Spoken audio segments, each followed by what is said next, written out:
Alors, nous sommes venus aujourd'hui constater la situation qui prévaut à l'Université de Ziguinchor. Et comme vous le voyez, c'est une situation de désolation, puisque l'université sans ses étudiants, sans ses enseignants, sans son personnel administratif n'est pas une université. Et c'est triste de le dire comme ça.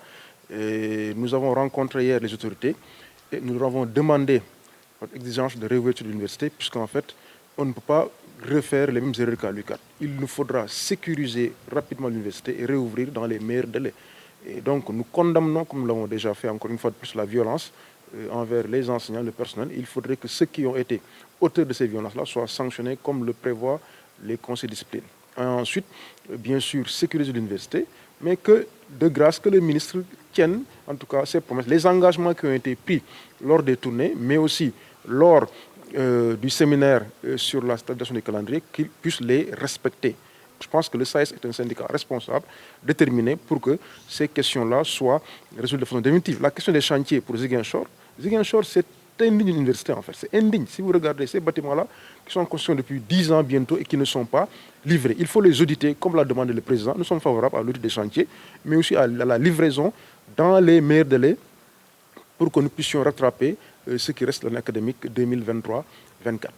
Le nous a dit que les instances académiques sont en train de se réunir. Donc d'ailleurs, elles vont se réunir, le conseil va se réunir bientôt après les différentes instances qui sont les conseils du FR.